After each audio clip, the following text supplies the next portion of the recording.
Good morning and welcome back to another episode of UFL Central, where we cover the United Football League.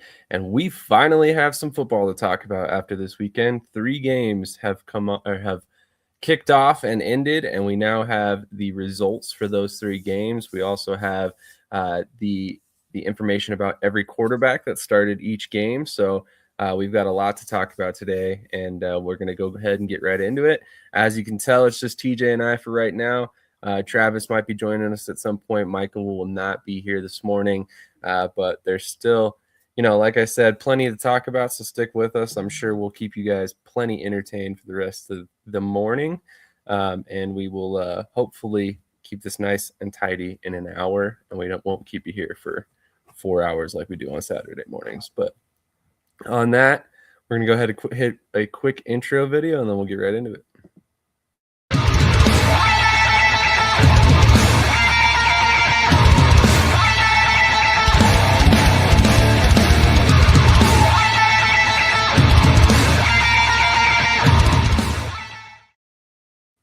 My bad. Travis will not be joining us this morning. Totally forgot about the fact that he is traveling this weekend as well, so he will not be with us. But like I said, no big deal. There's plenty of us here. We only need 2 to have a conversation.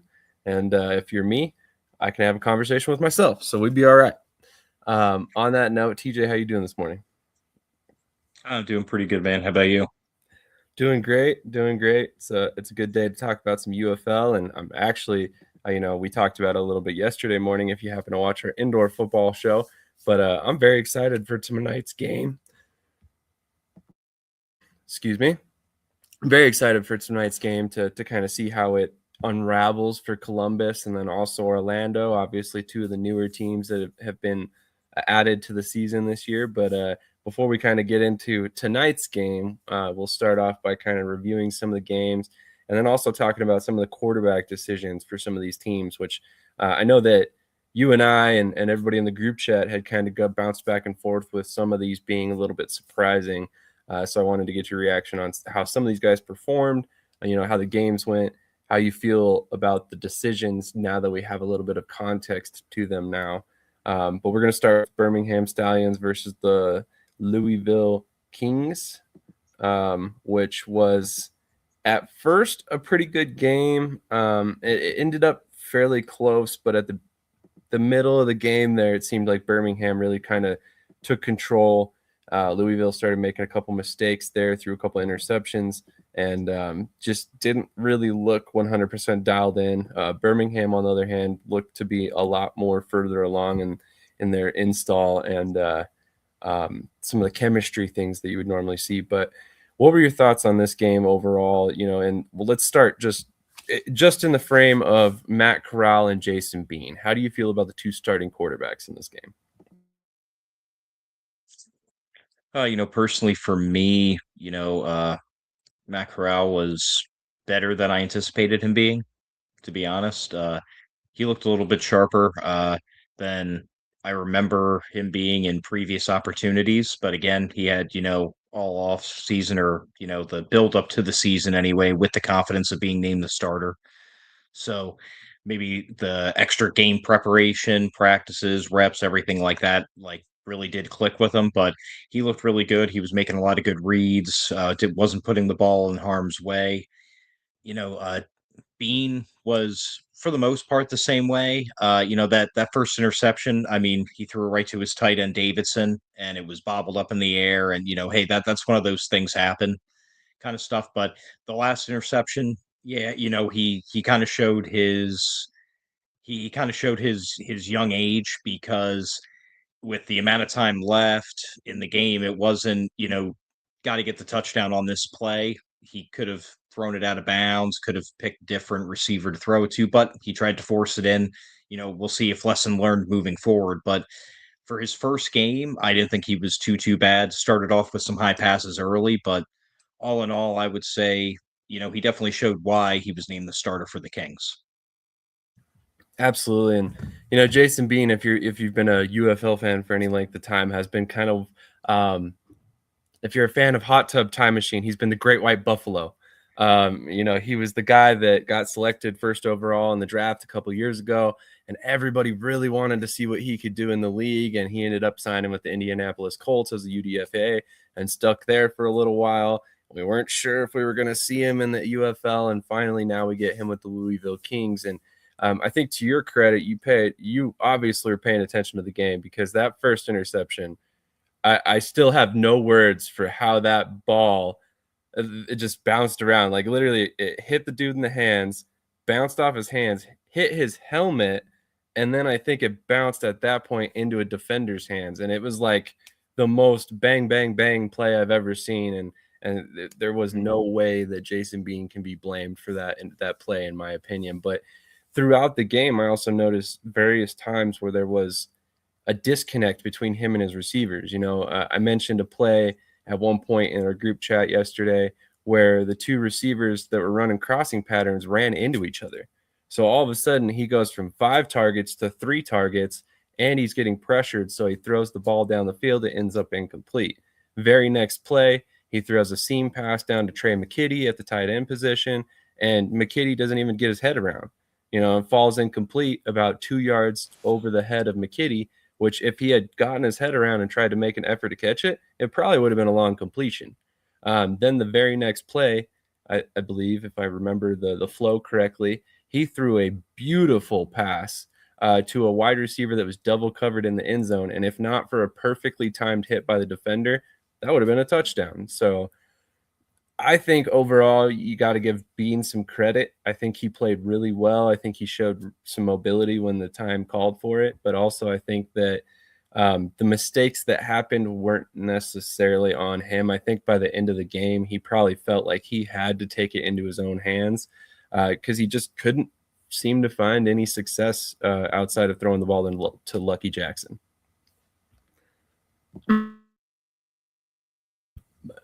As you mentioned about Corral, great performance on his side. He also had the benefit of a running game, so that helped him out quite a bit. Jaden Mickens, great game. I'm not surprised to see the fact that the ball was spread out quite a bit by Birmingham, but I am surprised to see that Jaden Mickens was the guy who kind of stood apart from the pack. But any other notes or anything you wanted to get to on this game in particular? Mainly the fact that this game could have been totally different result wise, but like you already mentioned, at times it seemed like Louisville just was kind of off their communication or their cohesion with playing with each other on the team. Because in the red zone offense, man, they were moving the ball pretty decently for a brand new team. But as soon as they started to get into like the red area, man, that's when the Birmingham defense really stepped up. And that's when Louisville found it almost impossible to get into the end zone. They had to go for it on fourth down a couple times. They had to set up for field goal attempts, you know.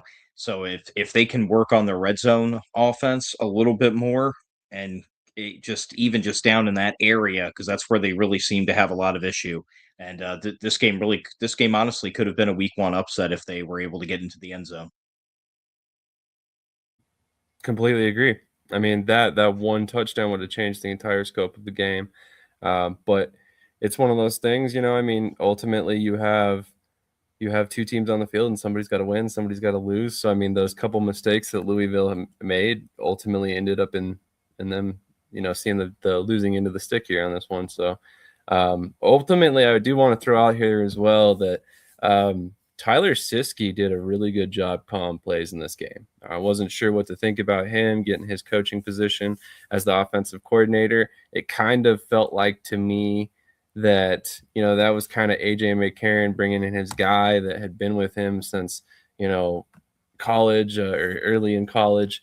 So with that, I just wasn't sure what we were going to get. But like, honestly, the play calling was really well done by Birmingham. They they had a lot of variation in formation. He was really mixing it up from play to play and keeping the defense on their toes. And I think that's a big reason why we saw Birmingham win in this one. And obviously, more important than anything, he created a game plan that allowed Corral to get in a rhythm early and stay in that rhythm throughout the game. That's why you see a 70% completion rate and only 3 incomplete passes, I think, on the whole game. So really well coached game by Birmingham there. And I think it answered a lot of, or sorry, 9 incomplete passes, but I think it answered a lot of questions about what Birmingham is going to look like as the team under AJ McCarron at this point. But moving on to the next game, we got DC and St. Louis. So I'll just go ahead and let you open up this one, give us your thoughts, and then I'll pause it in there, my info. Yeah, I mean, this game, there were times where I felt bad for anybody, for Teamu. Uh, he was running for his life, man. The St. Louis defensive line was just busting through all game long. He was getting, I forget how many sacks the Battlehawks ended with, but last time they showed a graphic, it was like 4-0 in terms of sacks. I mean, he was running for his life. I mean, we did see the first 60-yard field goal, the first 4-point field goal, which was cool. Ironically, then later he missed a shorter field goal attempt, but you know, that's how it goes. And ultimately, the thing I'd probably take away most from it was St. Louis. They're kind of like the same team they were even with a new regime, because it just seemed like they started out a little slow on offense. They had they could have easily had 1 or 2 first downs, if not a score on their first drive, but they had 2 big drops, so they had to punt right away, instant 3 and out. But they kind of struggled throughout the game to get things going. Now, was it because it was more of a defensive minded game? I think that definitely had something to do with it, because DC's definitely no slouch in that department. But the thing I took from this game was, both these teams were still like grinded out teams. It seems to me like they're going to continue their trend of being able to win and stay in close games, whether it's higher scoring or lower scoring.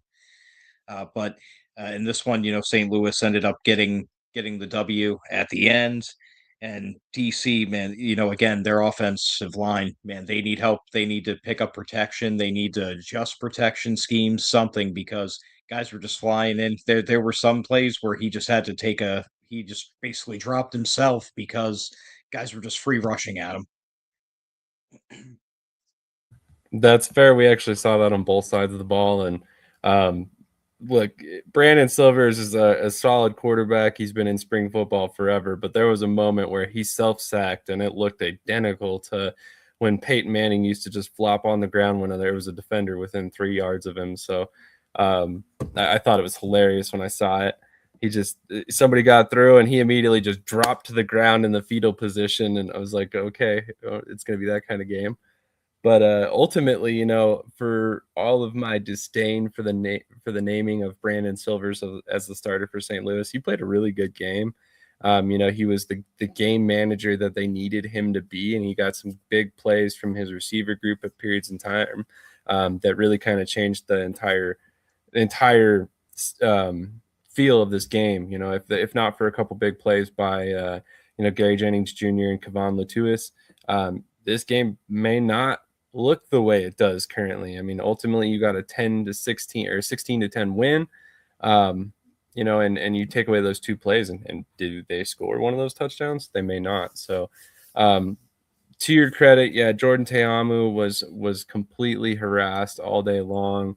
Normally he would be playing a lot better game, but the 2 interceptions, pressure or not, it's not necessarily excusable. He's a veteran quarterback. If anybody in this league should be 100% adapted to spring football at this point, it's Jordan Teamu. Nobody's played any more football than he has, since the 2020 season in the spring league. So you would think there wouldn't be a lot of adaptation time there. And then also Deion Jackson moved the ball fairly well for the most part throughout the day. There was some issues at times where he got stuffed and got, short gains. But at the same time, I feel like Teamu got enough help from the rushing attack that I would have expected to see a little bit better game out of him.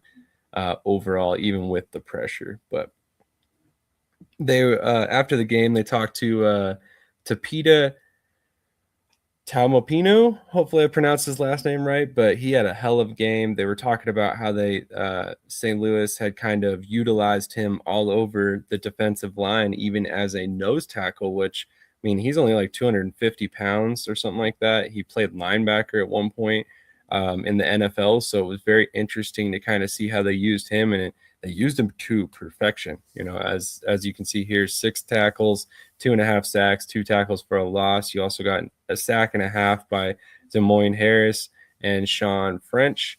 And then you also got a half a sack there by Steve Linton as well. So like you said, TJ, a lot of pressure there on the day by the St. Louis defense. Any other thoughts about this game in particular? No, just it did get me it did get me thinking though. I didn't really I mean, I guess I didn't put too much thought into it, but this game really showed the kind of like the importance and the differences with, getting 3 and 4 point field goals. And, you know, one of the announcers actually mentioned, if you were on that fringe area where, say right now you're at that 4 point range, but if you pick up even 1 or 2 yards, you're down to three. Do you just completely eliminate any play with underneath routes on, say, a third and long? Because in essence, it's either first down or you're going for a really long 4 point field goal. Why shorten it by only 5 yards? Still have to go for, say a 55-yard field goal, but now you're only down to, getting 3 points, the traditional 3 points. So I thought that was pretty interesting. That's just that's just kind of like a side thing I thought of with just everything that they've done with, Rapoli and the UFL that have really made this game even more entertaining.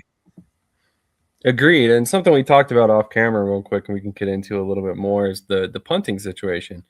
You're a former special teams coordinator, so you probably pay a little bit closer attention to some of the special teams rule changes that happened this year. So, looking at that, how do you feel like it affected the strategy by these teams this weekend?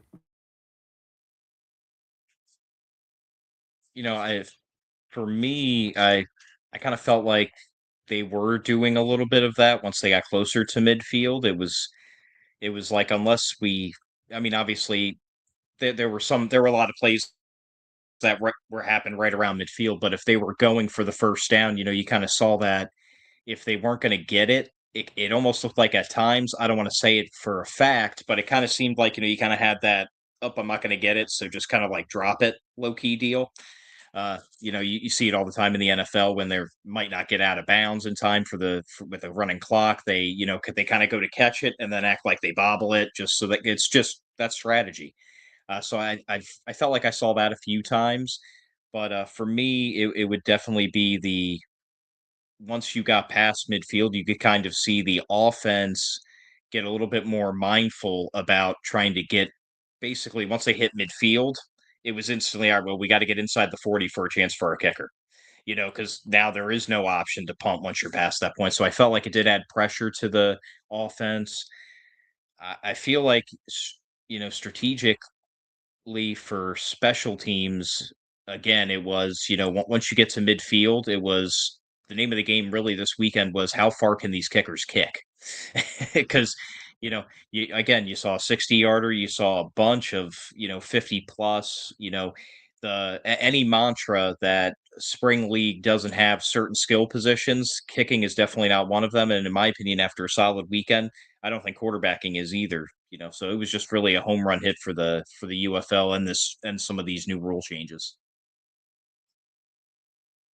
Completely agree. Like when I first saw that they were not going to have punting, and I was like, oh man, like the part of me was just like, you're getting too far away from traditional football rules, and like that's going to change the game. And like I was really concerned about um, just how it was going to all feel. And then after 3 games, it was like a non-factor to me. Like, there was like you said, there was a gray area where like teams would start to be like, okay, we need to, adjust our play calling a little bit in this area if we may not necessarily get that first down. But other than that, it was like the games were called identical to what you would expect from like an NFL setup. So with that being the case, I think it quelled a lot of my concerns about it being too much change. In fact, I think it really kind of felt seamless almost. So from that perspective, I have to say that you're right. The UFL, I do think, hit it out of the park there with some of these rule changes.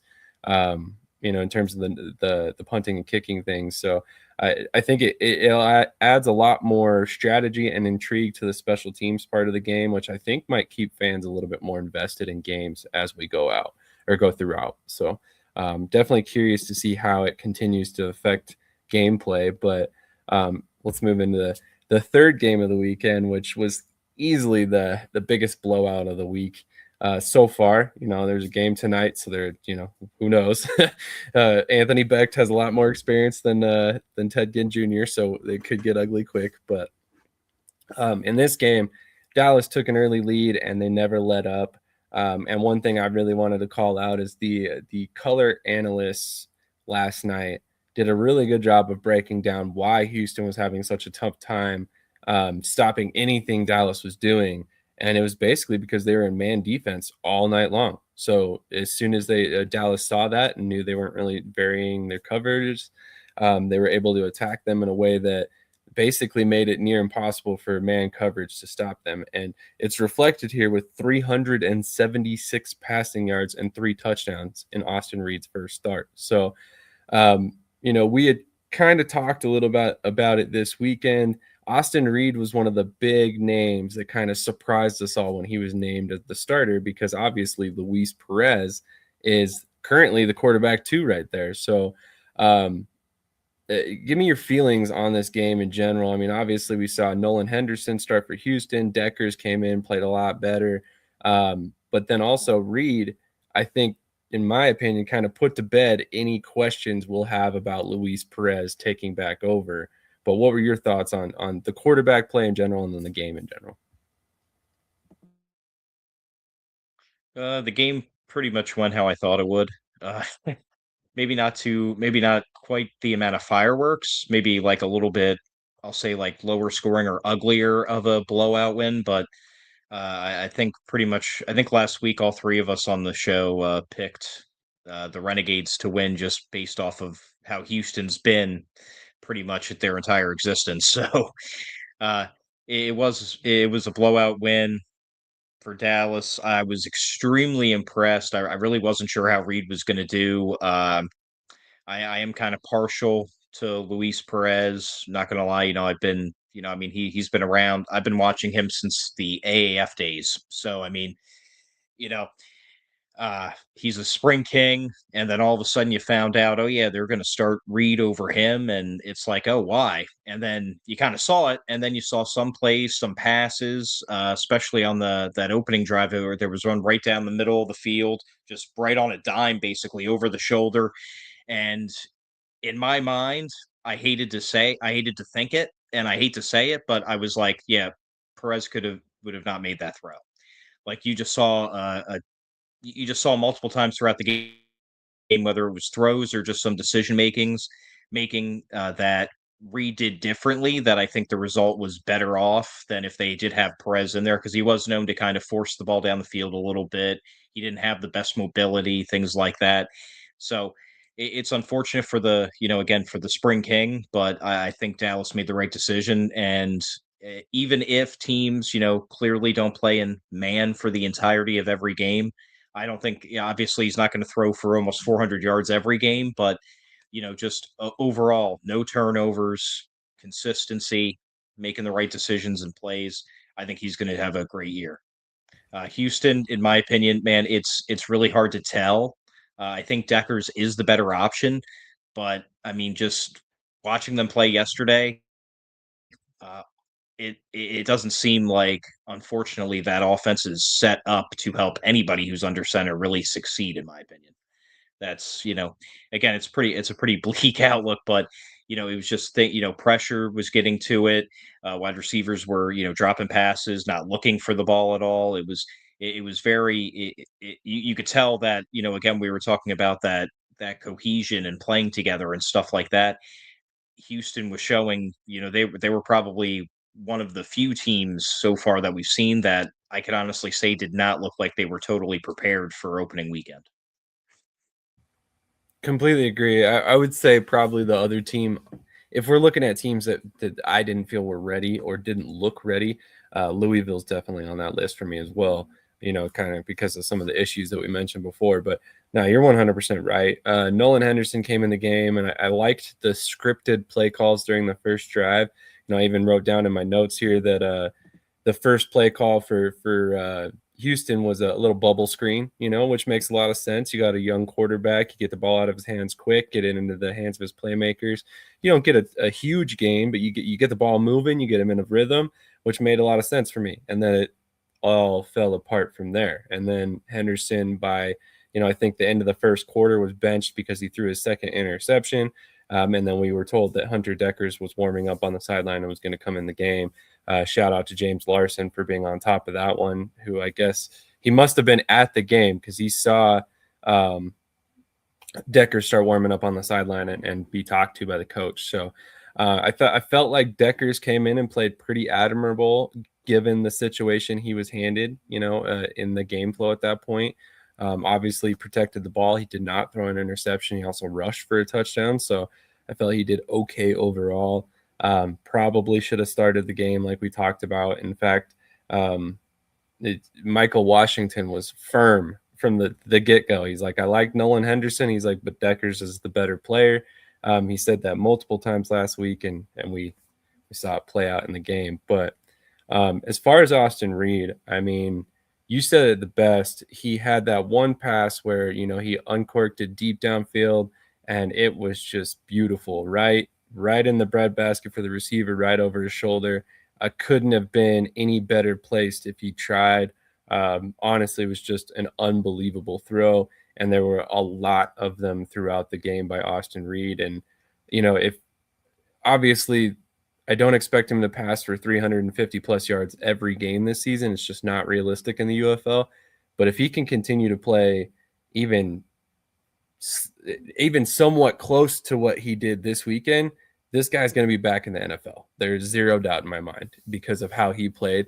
And I think he not only played well enough to be in the NFL in this game, he might even open up some questions about actually being more than just a practice squad player or a quarterback three. Maybe he gets in the mix with certain teams as like an actual competitor as the backup. But again, this is early. I've only watched one game, but I was really impressed by what I saw from him, especially because as you look here, the team only produced 72 rushing yards. So it's not like they had a ton of balance. They were still trying to run it, but not having any success. So, I mean, that kind of, in my mind, even kind of lends itself more to him having a better production in games later the rest of the season. But overall, great game for the Renegades. They played really well. They just shut Houston down and they exploited them on defense early and often, which I thought was kind of funny because the defensive coordinator that they just thoroughly embarrassed actually was the Renegades defensive coordinator for most of his career up to this point, from 2020 all the way up to 2025. So he, like I said, stayed in man coverage most of the game. Just left areas to exploit by the Renegades, and the Renegades just started calling a bunch of crossing patterns and kind of carving them up the easy way. So ultimately, you see the Renegades get a pretty easy win in this one, and their defense was probably a big reason for that as well. 3 sacks, 4 pass breakups, 2 interceptions, and a forced fumble. So pretty impressive performance by their defense there as well. Any other thoughts on this game? Yeah, speaking of defense, want to shout out the cornerback Stephen Jones Jr. for that awesome pick six. Jumped the route on a little bit of a late pass behind the receiver, took it the distance, and then also Ellis Merriweather, the running back for Dallas. He is a multi-threat at running back, can catch out of the backfield, can run the ball good, and he can flop so well that it'll make LeBron James cry. Happiness. That was a pretty epic flop, and the funny part too is like if you go back and watch that play, I'm pretty sure he's the one that kind of instigates the conflict at first, and then immediate once he gets touched, just flops. And I laughed so hard when I saw that. Great effort by him to try and draw the penalty there, but man, just unbelievably ridiculous flop. But hell of a game by Tyler Vaughns. And I do think, like you said, Ellis Merriweather looks like a weapon there for Dallas. Didn't really get much going on the ground. At times he got bottled up pretty well, but ultimately had a total of 70 yards on the day on 19 touches. Definitely looks like he could potentially be the best option there for them in the run game. Excuse me. Tyler Vaughn's, like I said, hell of a game, 7 receptions, 144 yards and a touchdown. He also had a carry for 5 yards. I think he was their primary kick returner as well. I lied. It was not him. And then on the Houston side, I wanted to shout out Jalen Marino Cropper. This was a guy that,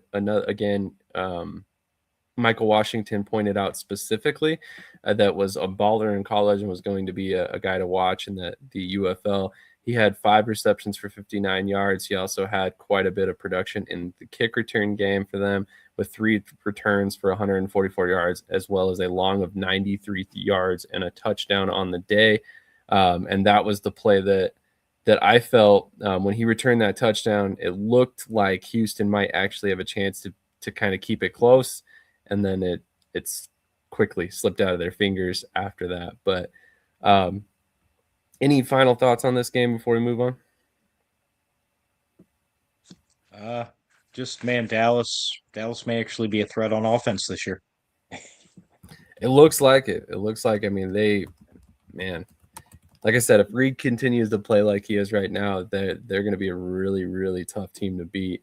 I will point out that at one point somebody wrote that 376 passing yards by Reed was a record. I think they may have mistyped a little bit. It's a regular season record. Jordan Teamu passed for like 390 yards in the championship game last year. So just wanted to throw that out there. I saw somebody pointed that out, and it was something that I wanted to make sure got thrown out there. So not to not to drag, I guess, the overall subject matter of this game out by too much, but with Reed kind of cementing the starting quarterback spot, do we see another team that could maybe pursue Perez at some point in time? Because it happened in when he was with Vegas, and he ended up going to a different team. So could we see that again? I think so, and I actually that would be the third, if it happens again and he gets traded, it would be the third time he's been traded. Because if I remember correctly, he was either traded to or from the Guardians in 2020, if I remember correctly. I'd have to look back. It's been so long since then, but I know that he was traded, like you mentioned, from Vegas over to Dallas back in the day, and where he still remains. But yeah, I think that's a high possibility. I think if you're Houston, you have to wonder if it doesn't make some sense to bring him in. I think that's probably the main team that I would put my finger on that could possibly have some interest in him. Do you see anybody else that might see some value in trading for him? I'd probably just say, yeah, I think you nailed it, man. Houston, and then maybe, obviously, if an injury happens or something like that, but just organically, like right now, today, yeah, you're right. Houston would probably be that team. What about St. Louis? I know they just brought back Michael Pratt that they seem to be high on, but Brandon Silvers, he played a good game, but it was more of like a game manager. Does Perez give you a higher ceiling? I wonder if that's a conversation that would be had at some point. Now, here's the other thing that's kind of interesting and might kind of, I don't want to say prevent some trades, but maybe slow down some trades is the fact that we don't have direct GMs now. So like, are the coaches really calling each other up and being like, hey, can I trade for Luis Perez or whatever? Maybe they are, but it just feels like that's something that might be a little bit more likely because of GMs in place, in my personal opinion. But regardless, I think that's a good point. I think Perez is very likely to get traded if he continues to stay on the bench and Reed stays healthy. Man, We're gonna week hit a one and look at all the stuff we already have going on.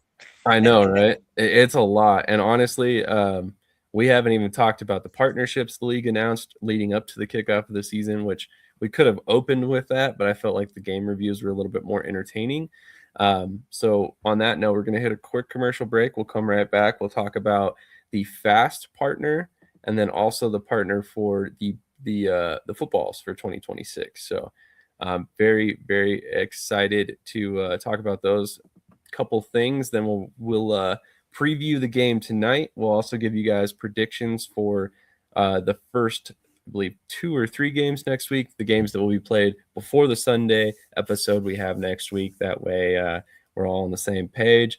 And we'll also pull up the betting lines when we give you guys our picks, so you guys have an idea as far as what the bets might look like this week as well. So on that note, we're going to hit a quick commercial break and we will be right back.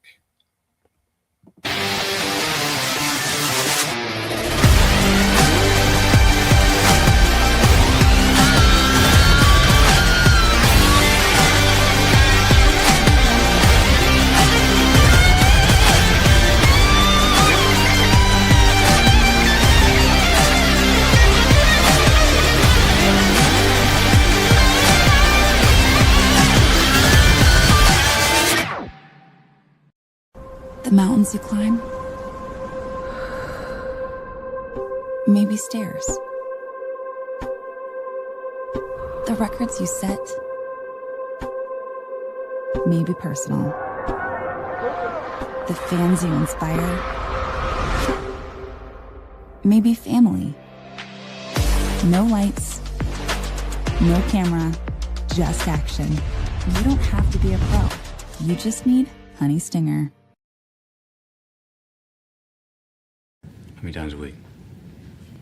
Like three or four times, maybe. I gotta pump those numbers up. Those are rookie numbers in this racket. I'm just being myself, cool as can be. When I'm being myself, you wish you were me. It's so easy. Get out your own way. It's just so easy.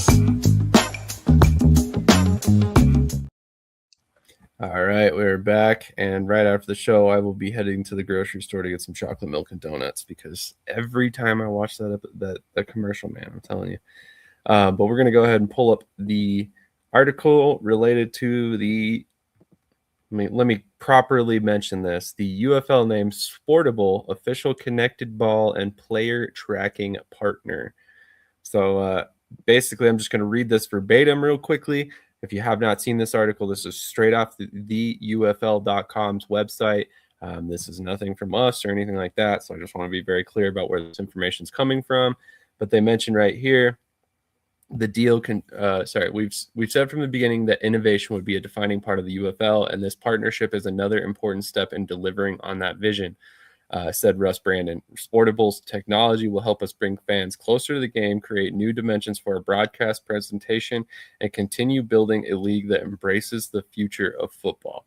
Beginning the season, Sportable's connected football and wearable player tracking technology will be deployed across all 43 UFL games, powering real-time data capture and helping deliver new broadcast enhancements on Fox and an in-stadium graphics and game presentation by providing greater football insights and more immersive fan experiences. So I'm not going to go through that whole article. I think that pretty much sums it up right there. Essentially, there's going to be some wearable equipment that these players can keep on their person that's going to help track statistics and in-game analytics, which I think is probably, like they mentioned here, the future of football. You know, we're going to see this stuff in the NFL before long. I'm sure we've already seen it in other sports. You know, I'm not necessarily privy to all of these the adaptions that you could use this technology for, but I'm sure it's in other sports at this point as well. So when you read this or you look at something like this, TJ, what do you think this brings to the league outside of the fact that obviously they're trying to be on the cutting edge of the technology coming out? They're not opposed to being a quote unquote guinea pig for new technology that could help the sport. You've seen it before in spring football. The AFL 2.0 version, had those impact trackers put on their helmets for 1 or 2 seasons, and it helped track basically for concussion impact stuff like that, and it helped all of a sudden, the helmets, the guardian caps came out, so who knows if that was a direct link or at least helped with that, who knows. I'd like to think it did. So, if this can help streamline, obviously this is more about statistics, tracking, and stuff like that. But, if you can do that, it's kind of like, you mentioned earlier off camera, how quick they seem to get the stats up. Maybe this is why. If they can do that, I know a lot of leagues across various sports that would love to have this. That way, instead of taking till midweek basically to get stats up from a game that happened Friday or Saturday, they could have it up, within, I'm assuming a few hours, if that. So I think it would be great. It would streamline, not just, specifically for them. It'll help streamline their stats. It'll help keep everything up to date. It'll help keep things running like a more professional league. And in today's world, everything is essentially instant at your fingertips. If they can make stats that way too, that'll just help the league. Completely agree. And yeah, I didn't even put two and two together there, but you were right. I did mention that it seems like the information after the games is coming much quicker. Maybe I'm just remembering incorrectly, but it seemed like the second the game was over, there was a recap article posted. Stats were populated as the game went on and stuff like that. So that's the kind of stuff, as like a football nerd, as a writer, as a member of media, that I like to see, because that's the stuff that provides us with context. I mean, obviously we all watch the games. We all kind of use the eye test to see what we see when we're watching the games, but it may give you a little bit different picture if you have the statistics right after the game to be like, okay, yeah, that's right. A Reed, in this particular case, Austin Reed threw for 376 yards or something like that. So I think it's very important to have these things in place, especially if you're going to be considered, the premier option outside of the NFL. You have to present yourself as that. And I think this kind of technology shows that the UFL, as you mentioned, they're not afraid to be a guinea pig, but at the same time, they're not afraid to push the future of the sport forward either, which is a good move by spring football in general. And one thing you didn't touch on that was recently in the spring football that got adopted by the NFL in particular was the chips and the balls. So, a couple of years ago with the USFL, they incorporated the chips and the balls to help with the chain movement, ball placement, stuff like that after a play, to make sure ball spotting was a lot more consistent. And then shortly thereafter, I believe they actually removed the chips, but it wasn't, I think it was 1 or 2 seasons after the NFL adopted a very similar technology. So kind of one of the benefits of having a spring football league is the NFL can kind of use them to adopt some ideas when they do work correctly, such as the kickoff. So the next partner, as you can see here, is they announced fast partners for 2026 season. And to be completely honest, I did not look a ton into this, but basically it's football advancement through sports technology, which again seems like a continuation of the last conversation we just had with the Sportable. But at the same time, this is an interesting group of names that they've got involved here with this FAST program. EA Sports, Pavora, the 33rd Team, Rydell, Vocal. So, I mean, all of these brands have different aspects of the sport that they might be looking at to provide information or delve into the analytics of football. So I'm kind of curious, like, what do you see coming from this package here? I mean, there's, like I said, it's such a broad, different group of partners here. There's so many different things they could be looking at.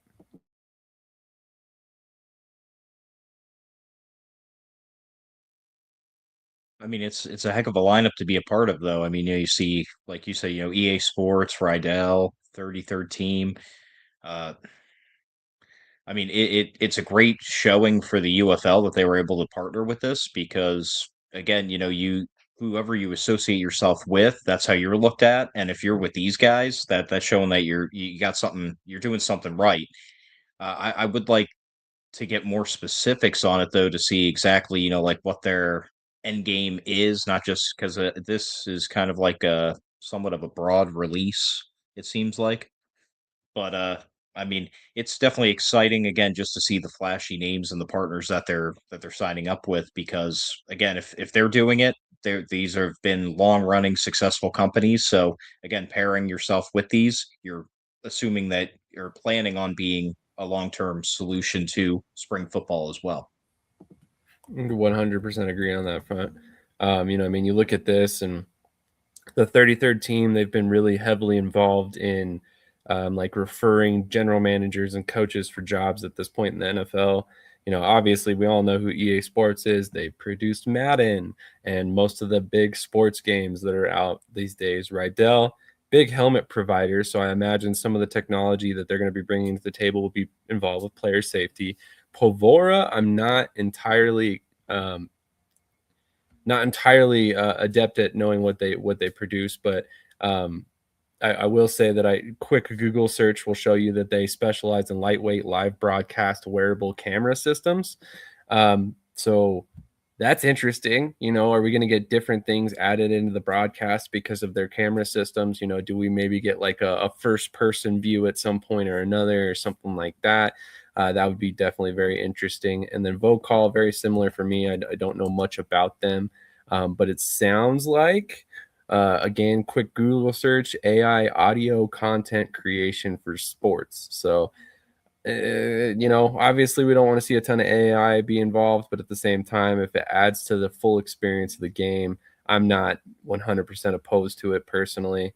But ultimately, like I said, all these partners are pretty broad. So it looks like the overall focus is going to be like, how can we make the game of football in general better? And then, from there, we'll see what they come up with. But, 6-month projects to develop things for football and push the sport forward.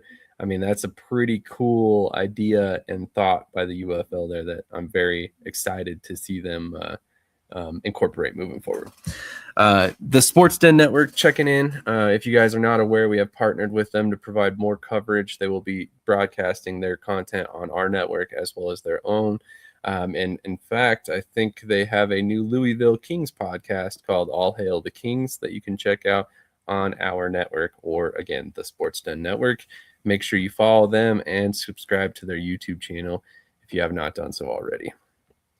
So looking at our lineup here of topics, we have more or less eradicated all of these here topics. There are a couple things that we're going to talk about real quick. There isn't much to talk about on these ones, but a few transactions from this past week.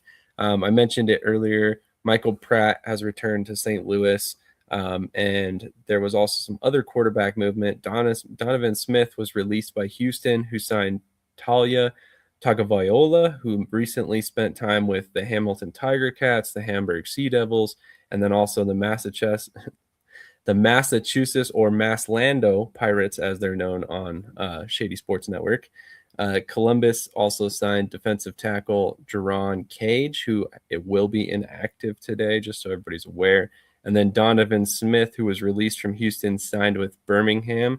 And it sounds like Smith is essentially their QB3 until Taylor Elgersma is able to get his work visa to come down here and play in the UFL.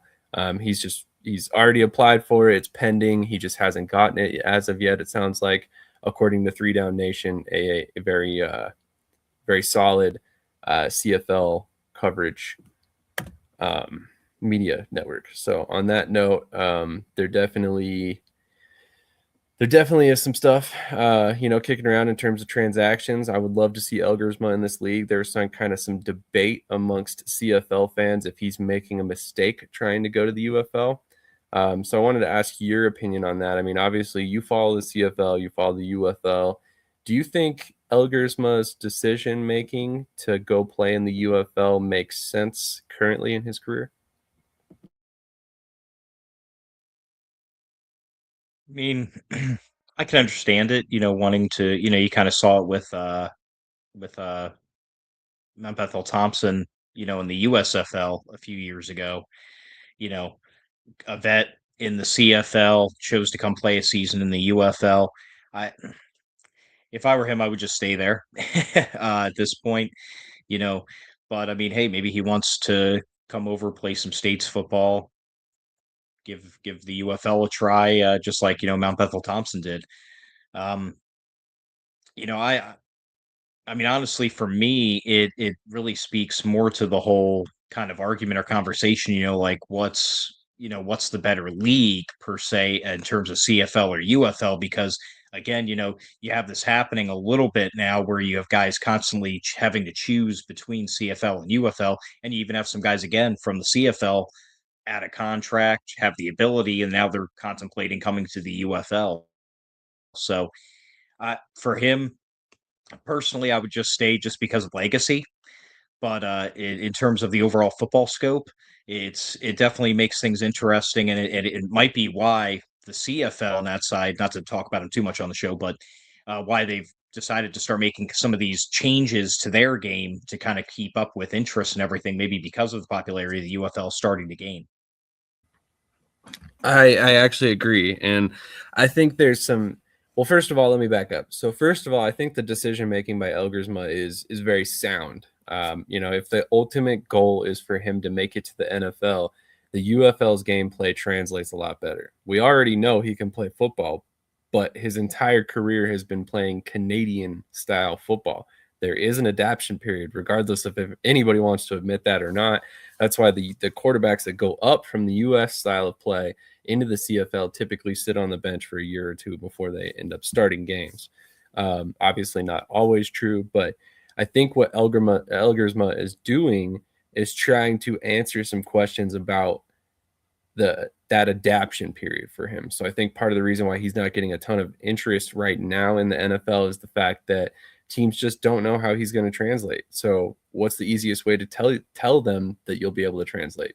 You go play in the UFL, you play NFL style rules, and you show that you can play the 4-down game. So I think in terms of that, I think his decision making makes a lot of sense to me. Do I think it's a long-term thing for him in the UFL? Absolutely not.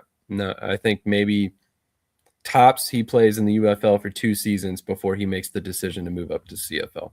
I think the earning potential in the CFL is just dramatically better, especially if you're Canadian national. You're not getting taxed twice to bring it back to the US or anything like that. And then on top of that, teams in Canada are always going to want Elgersma because he's a national player. So it's not as if he's ignoring the CFL. He's doing what every NFL caliber prospect would do. They will exhaust all their NFL options. They will do whatever they can to get back to the NFL. And then once they get to a point where they know that NFL window is kind of starting to close on them, they will go to the CFL to make as much money as possible and then hopefully, play a long career in the CFL. We've seen it happen, countless times. And actually, to your credit, you mentioned McLeod Bethel Thompson, who he did that for the very same reason. He was at the tail end of his career. He wanted one last shot at the NFL. So he came and played in the UFL, hoping that he could kind of prove he could be an NFL caliber quarterback. It didn't pan out for him. He went back to the CFL to finish out his career. So as far as that goes, I definitely think we see, man, I don't even want to say this out loud. I think we see Elgersma in the CFL at some point. It might even be this season. Keep in mind, he could go through the UFL season, not get any NFL interest, and then join a CFL team midway through their year and double dip. We've seen players do it before, so it's not out of the question. Again, a national status, it's a really big deal in the CFL. So really helps with roster building, and that's going to make him incredibly valuable to those teams up there for many, many years still. So on that note, that's pretty much all of our topics for today. The one thing that is left, of course, is to give you our predictions and previews for tonight's game, and as well as next week's games that will happen prior to Sunday. So we'll pull up the schedule, just a moment on that. And we will get that on the screen for you guys so you can see the games that we are picking as well. And I will give you the betting odds, but I'm not going to pull those up on the screen currently because I am not set up on my computer for that, just so we're all on the same page. All right, here are the games for next week. Let me back up just a bit. All right, there's the first game of the weekend that we will be predicting and previewing, which is, of course, Columbus at Orlando. I think we mentioned it last week. We'll mention it again. I am a Columbus Aviators fan. TJ is an Orlando Storm fan, so this is going to be an interesting game for us. So on that note, what are your thoughts on this game? I just hope they can hold on to the ball after our other game of the week last night. But the I'm looking forward to it. I want to see again. We talked about how it's kind of been an even mix of teams that seemed ready to go, 100% prepared, and then other teams that had moments where or times throughout the game where there was kind of like week one or being a new team showed. So I'm interested to see, especially with again you got two new teams here, or which side of the fence are both either one of these going to fit on. I'm hoping that Orlando comes out, they're able to move the ball on offense.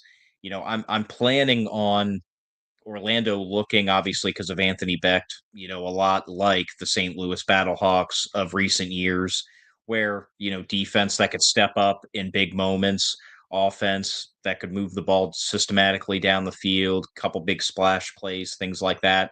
And obviously win more games than not because the Battlehawks were a good team the last few years. So I'm anticipating Orlando coming out on top.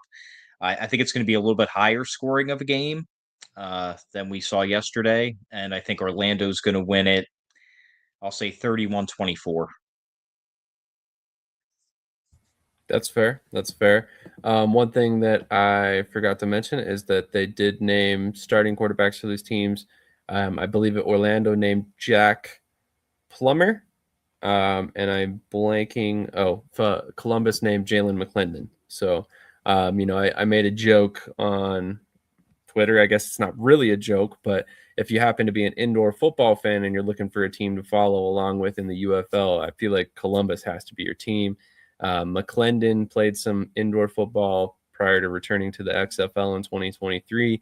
Then you got Jalen Morton, Michael Lawson, Adam Plant Jr., Bless Harris. You go throughout the roster, there's a ton of guys that have spent time in the IFL or the NAL or the AF1 on the roster. So definitely think that's kind of a default team for indoor football fans. That's why I'm an Aviators fan for this season. My teams kind of keep going away in the mergers and changes, so we'll rock with them this year. But on that note, I think that Orlando definitely has the edge in this one. Not only are they the home team, but on top of that, Anthony Becht, as you mentioned, has been a head coach in spring football for multiple years now. And every season he's been a head coach, his team has been competitive. So it's pretty safe to say Orlando's going to be a playoff caliber team this year. Whether or not they make it is a different story. But at the same time, I think it's pretty safe to say that Orlando is going to be a really good team this year, regardless of who plays at quarterback for them. I'm actually a big fan of who they've got in their room. But I think your prediction of Orlando winning and scoring somewhere in the area of 35 points is probably pretty apt. I'm going to pick the Aviators as kind of the home pick and just for some contrarian here. But I think that Orlando could very well come out and win this game. Like I said, home field advantage, more experienced coach. It makes a lot of sense that they would probably come out a little bit hotter than Columbus. Whereas Columbus, they're being run by a first-time head coach and may or may not have some struggles associated with that. So I've got Columbus winning this game 21-18. I think I like a lot of the stuff that Columbus has on defense.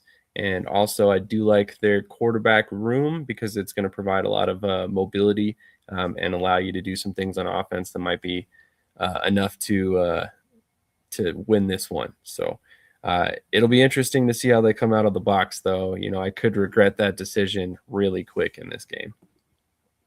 But moving on to also just wanted to throw out there, you can watch that game on ESPN tonight. But moving on to week 2, we will be talking about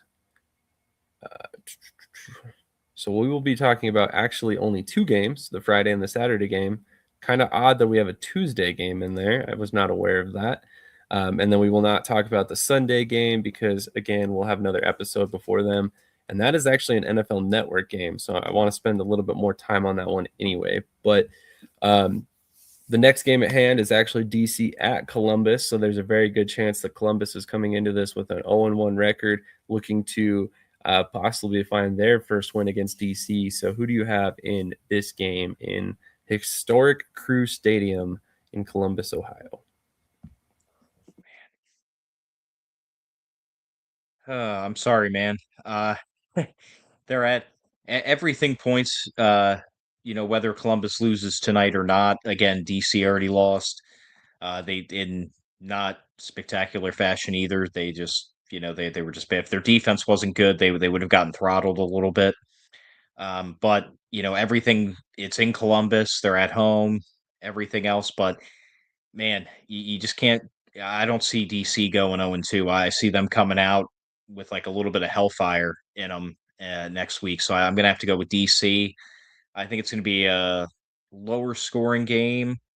I can see DC winning this one like 20 to 17, 21-17, something like that. That's fair. So, for the record, I am not tracking the scores for anybody watching at home. I am tracking our picks. Oh, just picks. Oh, okay.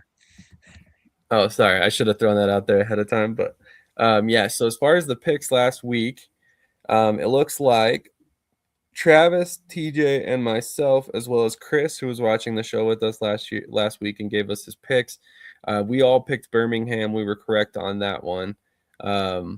Michael and then the Sports Den Network, who is watching currently, both picked Louisville. Then we had Michael, Travis, TJ, and Chris all picked DC last week. I picked St. Louis, as did the Sportsnet Network. We all picked Dallas, every single person. And it looks like I am the only one who picked Columbus. Everybody else picked Orlando. So right now it sounds like I'm 3-0 on my picks. So just saying. Columbus is definitely going to win tonight because of that. But so far we're doing pretty good on our picks as a group, outside of Michael, who's kind of fell off the wagon there yesterday, but it's all good. In terms of this game, I think DC is probably going to take this game. Honestly, I was surprised that they lost against St. Louis. I was kind of on the fence about that pick. When I picked St. Louis, I was on the fence. I was primarily leaning on the fact that they had home field advantage.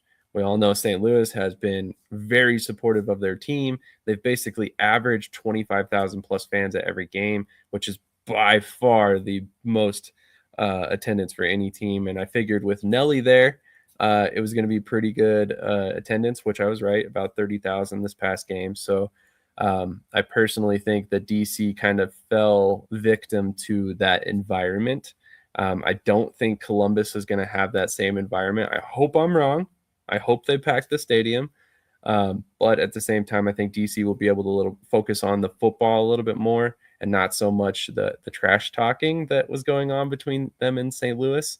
So I think that this will be a lot cleaner game for DC. I think they're going to find a lot less mistakes in the game, a lot less bonehead penalties, and they'll ultimately take home a victory.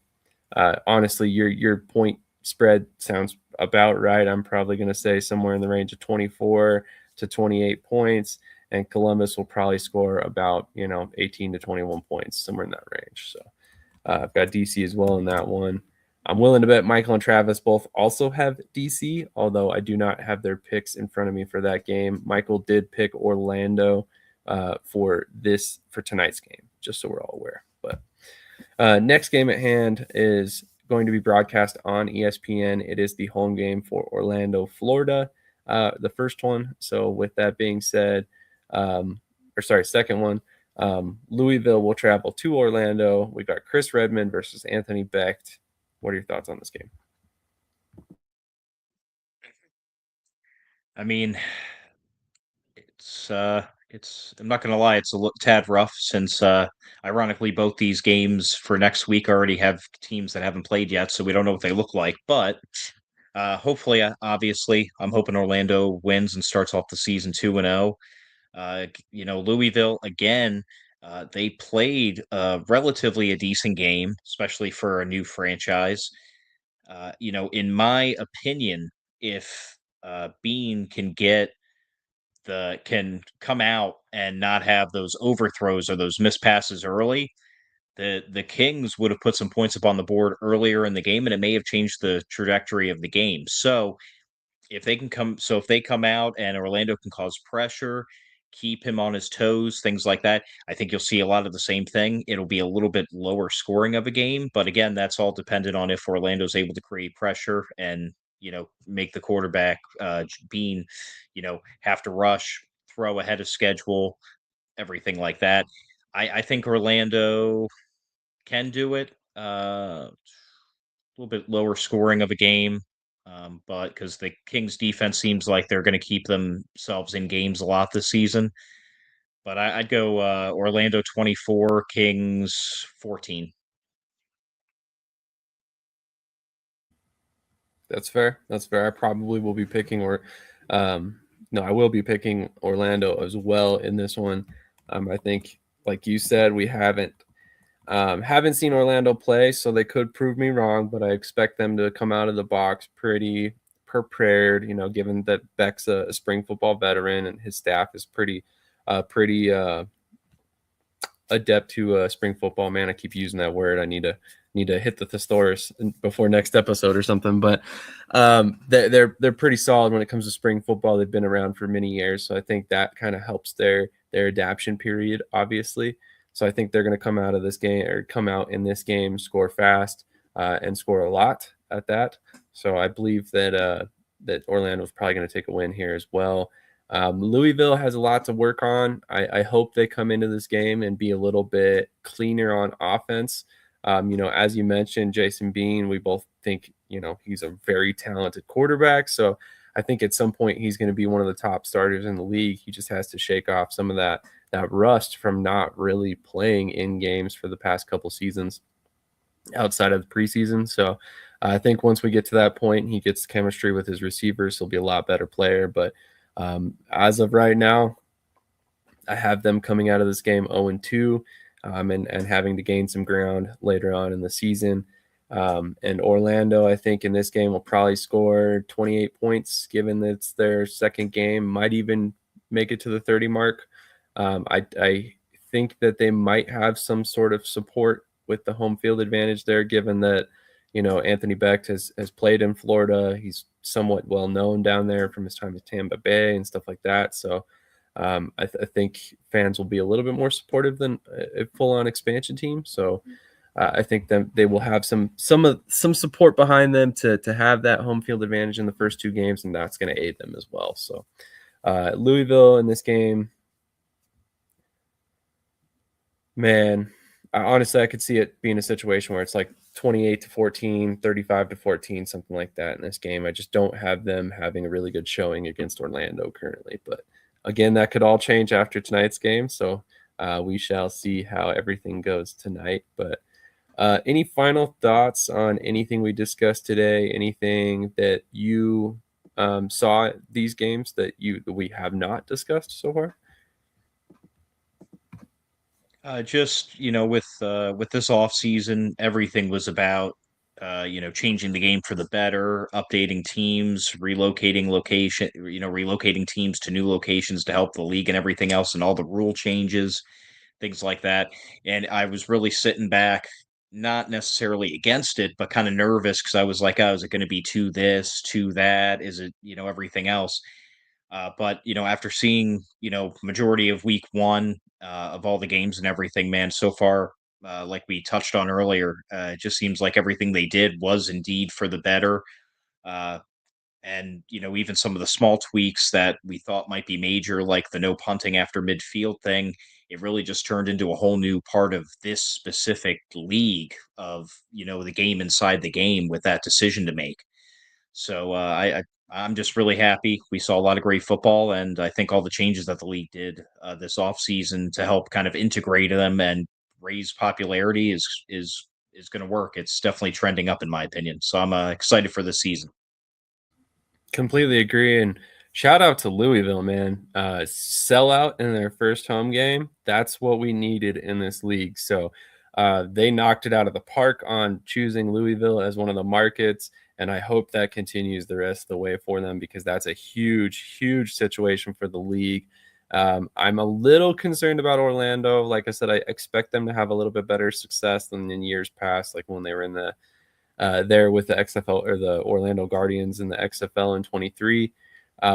But Houston did not really have a good showing. So that's a concern for sure. Moving forward, you have to wonder if maybe that market doesn't go by the wayside eventually, just based on all the turnover that they've had over the past couple of years. It just hasn't. Or sorry, Dallas, not Houston, Dallas. So I take back what I said. They haven't had a ton of turnover. They've moved stadiums a couple times, which I think doesn't necessarily happen or help, but only having like 8,000 fans in the stadium is just not going to cut it. They've got to find a way to get more fans there, in Dallas and Houston and these Texas cities, which are supposed to be kind of like the hub. So, hopefully they can figure that out. Really curious to see the attendance in Columbus. We just don't know yet. So, we got a couple more questions to answer this year. But otherwise, I think you're right. I think overall, everything for the most part has gone pretty well for them so far. I did want to ask you, though, this does not have to be a long discussion by any stretch, but what were your overall thoughts and feelings on the jerseys and the helmets that they unveiled this season? I mean, some of them were pretty dramatic changes from years past. Some of them were kind of subtle, but I mean, overall, how did you feel about that? I mean, I thought they were. I like that they were all uniform. Same style. It wasn't like you know, again, when you watch all kinds of different football, especially spring football, sometimes teams have their own thing and they just kind of come together, but they're totally different. They don't blend well against each other. So I liked how they were all uniform. To be honest with you, I didn't really put too much thought into it. I thought they looked clean, thought they looked sharp. But other than that, it was really just the overall package of the UFL that I was watching this weekend, and I collectively I liked it all.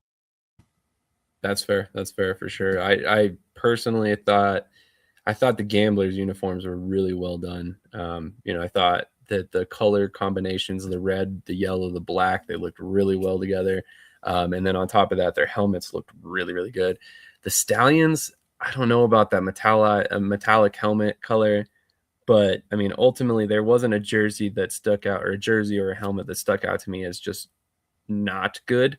So I mean, I might be nitpicking some of these changes just because it felt different, but at the same time, I mean, I have zero complaints coming out of this weekend. I thought there might be some things that would come on here, and I'd have to have some rants or stuff after week one, but I just don't. Like you said, most of the stuff they did made sense. It translated on the field, or it translated in the stands. So I mean, so far we got to give them the benefit of the doubt. They've done a lot of good things, and so far it seems like the league is trending in the right direction. But on that note, we really appreciate everybody who tuned in this morning. We know it's early. I know a lot of people are not up at this time, and we probably lose a couple viewers here and there because of that. But for those who are the early risers like us, we do appreciate you guys tuning in and watching, and hopefully you guys enjoyed the weekend of football. So, I mean, before you get out of here for the day, drop your thoughts in the chat. Tell us how you felt about the games. Did they hit it out of the park?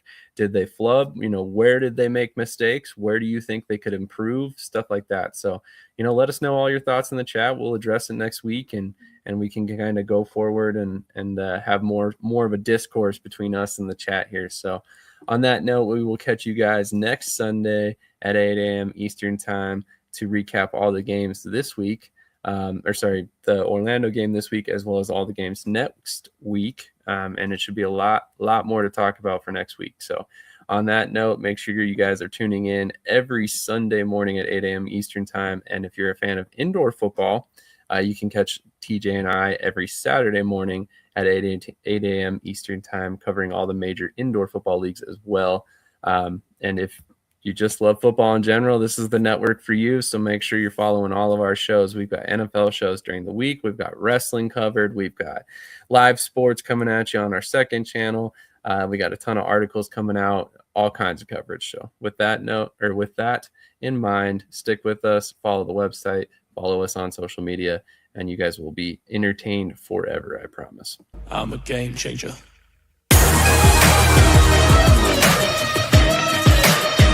I'm a game changer.